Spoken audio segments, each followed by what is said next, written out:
Salut à tous, c'est le basketteur de l'actu et bienvenue dans ma toute première vidéo.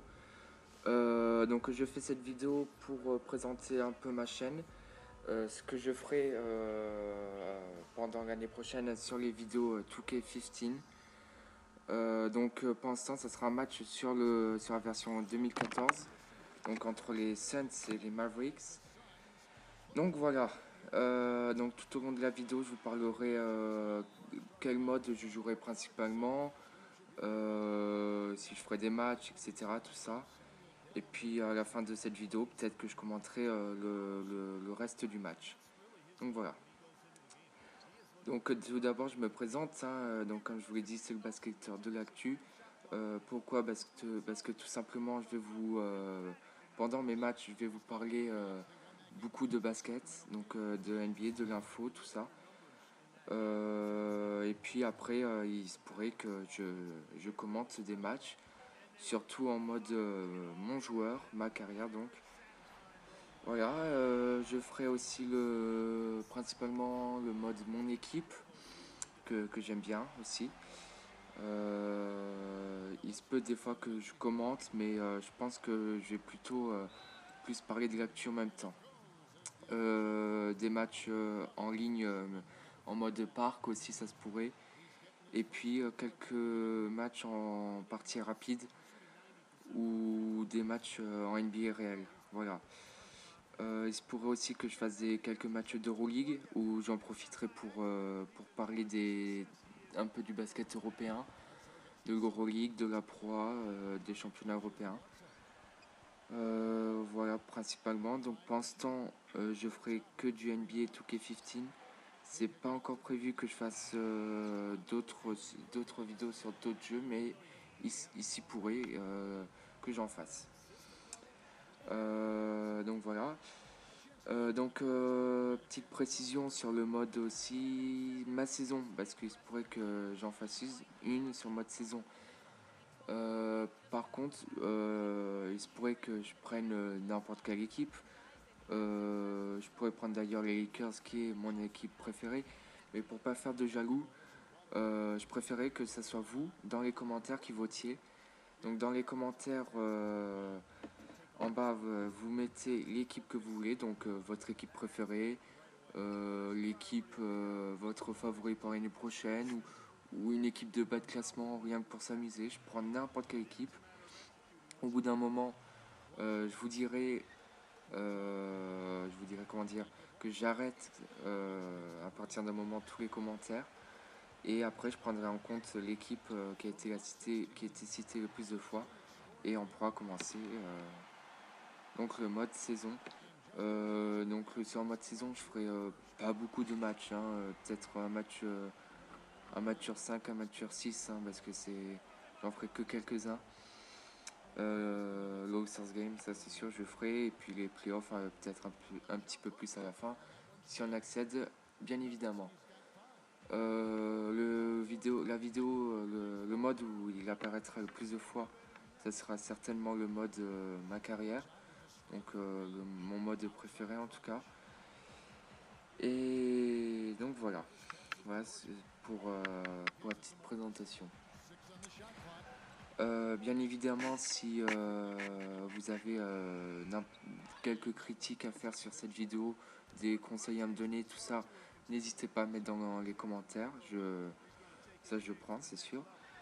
Vos petites critiques sont la bienvenue, parce que c'est comme ça que je pourrais m'améliorer, entre guillemets, et faire de meilleures vidéos de meilleure qualité. Donc voilà. En parlant d'actu, tiens, on va commencer par là. Ce soir se joue la finale de la Coupe du Monde. Une Coupe du Monde qui a commencé il y a déjà 2 semaines.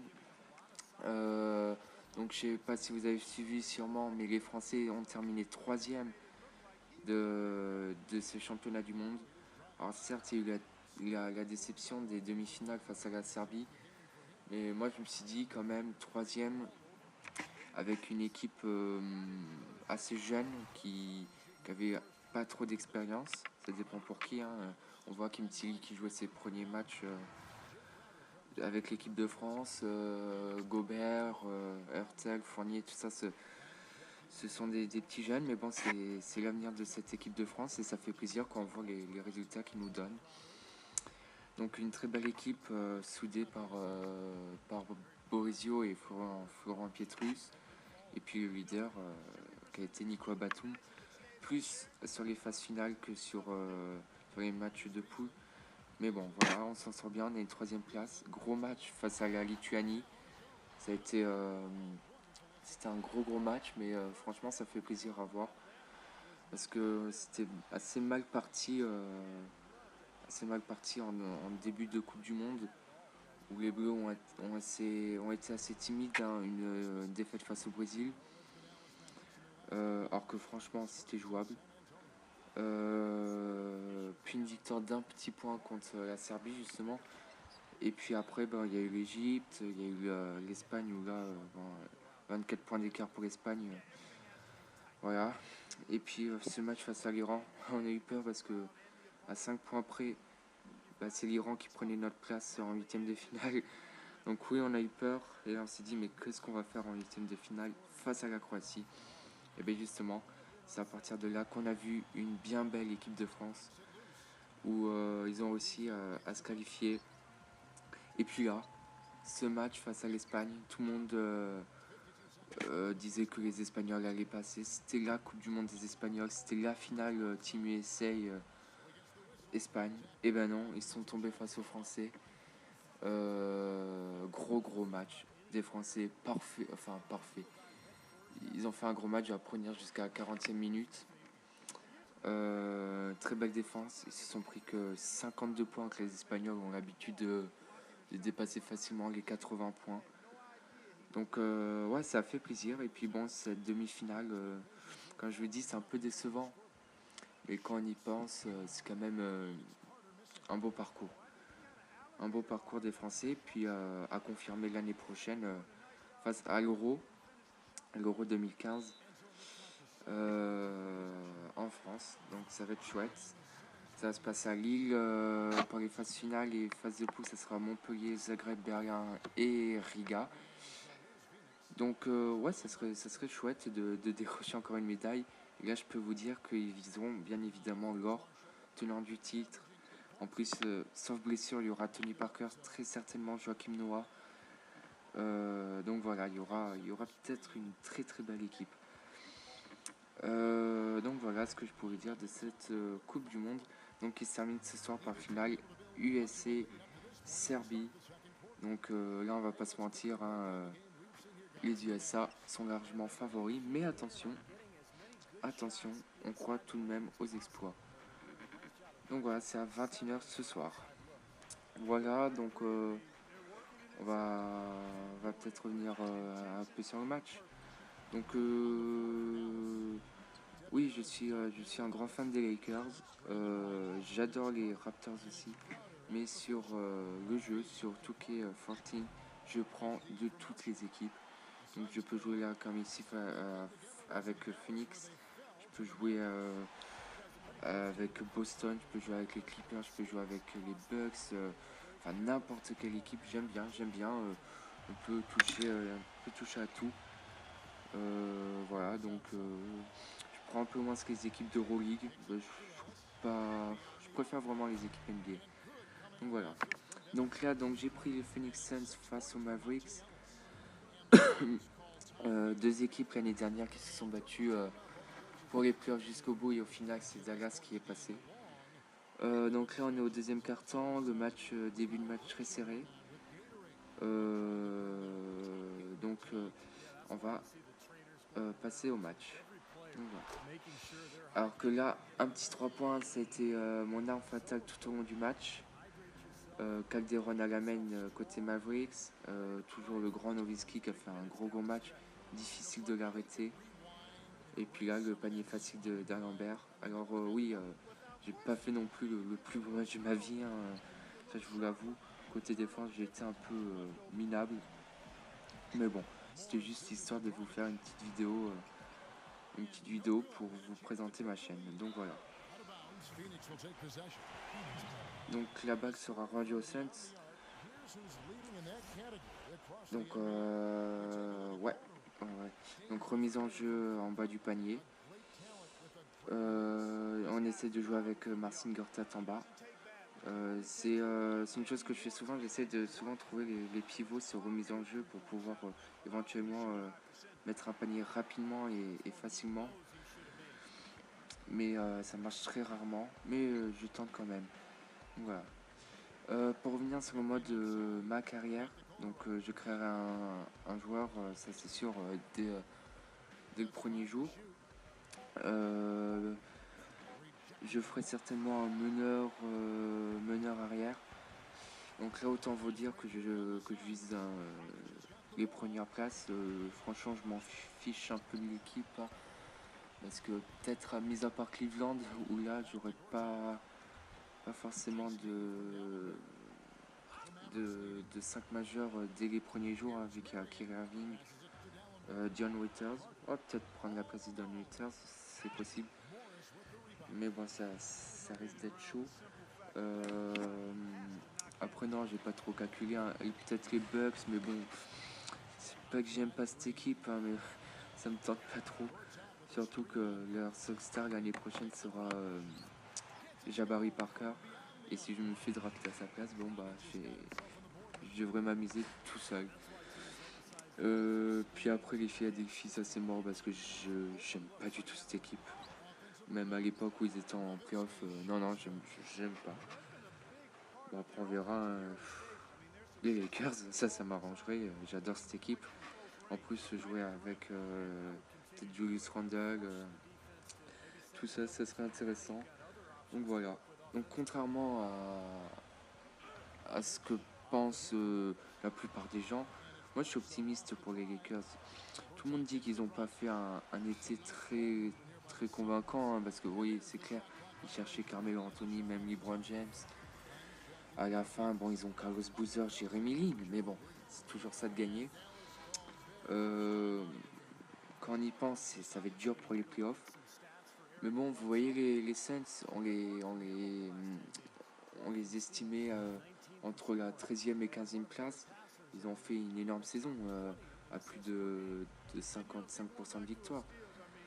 Donc pourquoi pas, et espérer faire la surprise. Mais bon, quand on voit qu'on peut mettre facilement 8 équipes qualifiables pour les playoffs, moi je mets facilement les Spurs, Thunder, Clippers, Warriors, Rockets, Mavericks, les Trailblazers. Ça va être chaud quoi. Il y a vraiment une excellente conférence. Côté Est, bah, ça s'améliore, c'est sûr, parce que c'est un peu plus équilibré. Avec New York, qui je pense va faire une meilleure saison.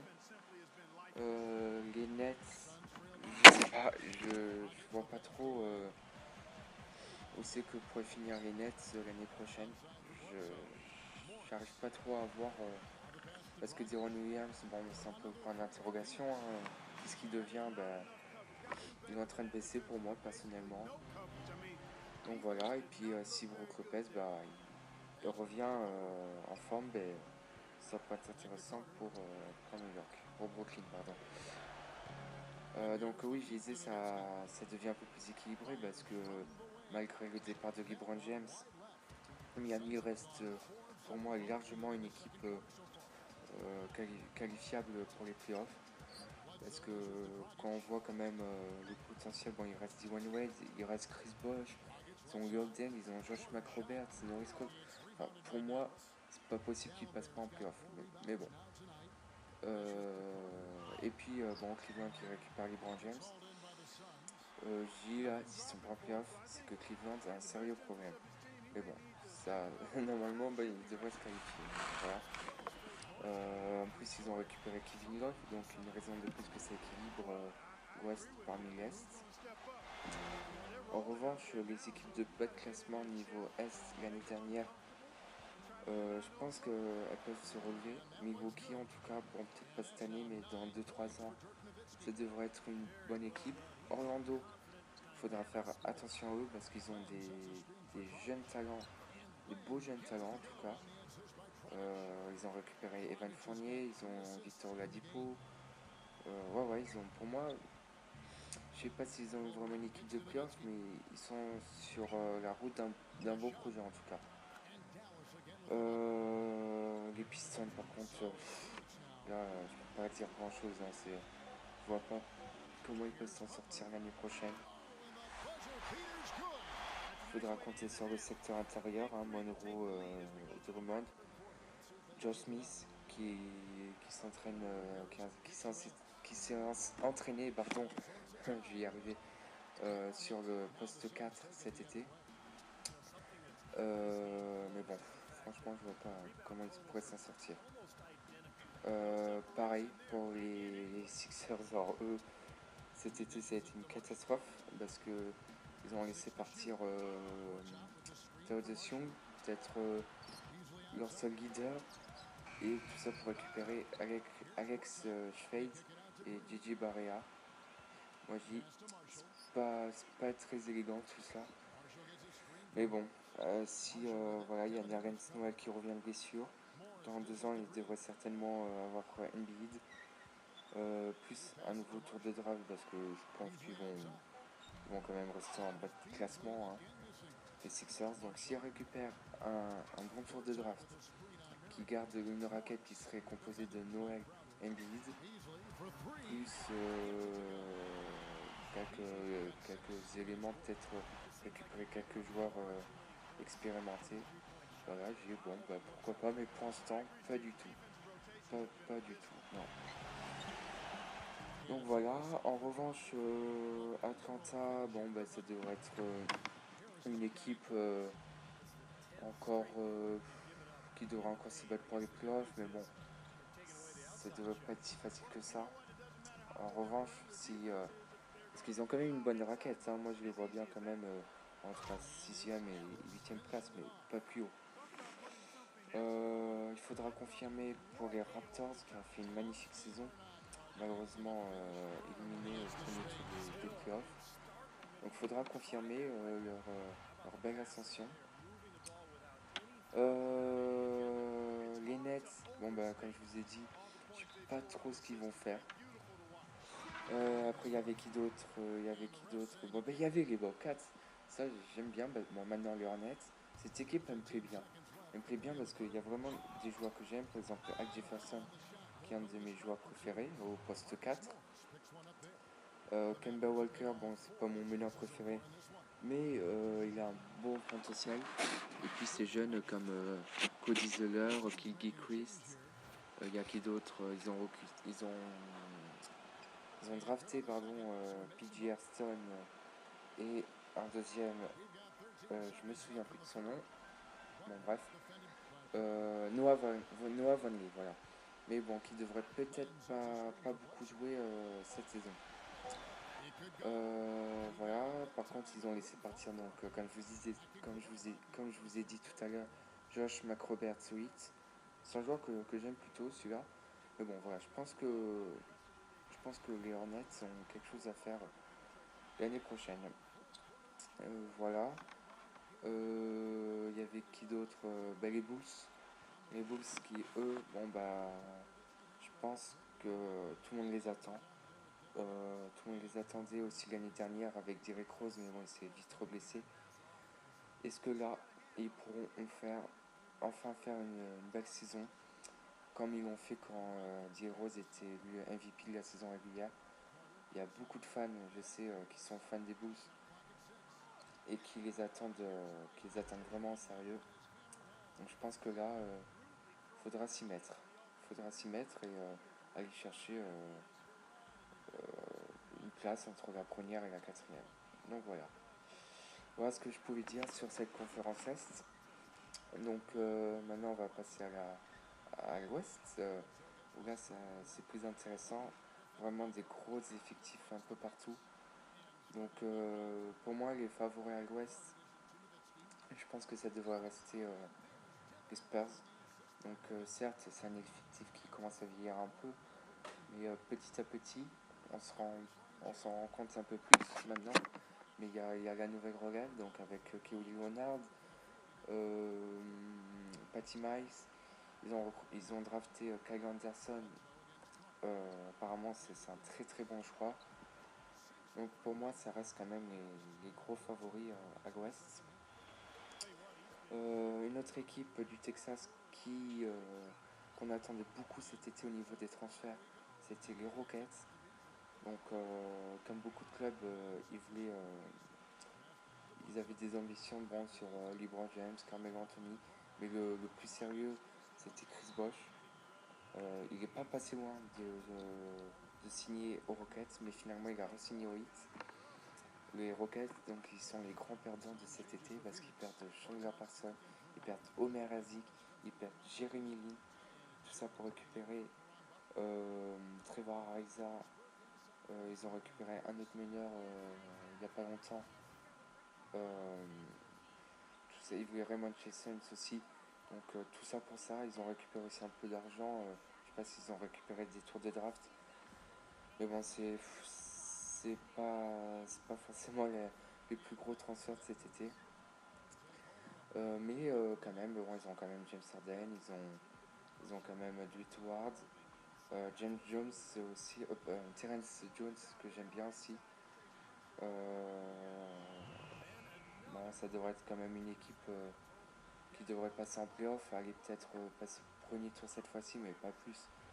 Oklahoma City, donc Kevin Durant que j'adore, ça c'est clair, mais l'équipe que j'aime pas. Pourquoi? Parce que ça joue que sur deux joueurs et c'est pas possible. C'est pas possible parce que même Thabo Sefolosha qui a quand même un beau jeu, il a du talent. Et ben il a pas de temps de jeu, c'est pour ça qu'il s'est barré à Atlanta. Euh, c'est dommage parce qu'il y a des gars comme Reggie Jackson, Steven Adams, tout ça, ben, c'est dommage. C'est dommage et c'est pour ça qu'à chaque fois ça coince et qu'ils n'arrivent pas à aller jusqu'au bout, jusqu'au trophée. Donc c'est vraiment amélioré. Certains disaient bah, que c'était à cause du coach. Certains disaient bah, vivement que Kevin Durant parte parce que ça pourrait libérer des trous.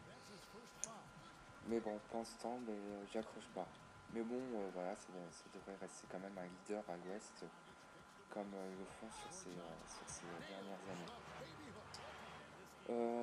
Des équipes qui devront confirmer, bon bah oui, bah, tout simplement Portland qui a fait pareil, une excellente saison qui s'est terminée par une défaite en demi-finale de playoff face aux Spurs. Donc ils n'ont pas à rougir. Hein.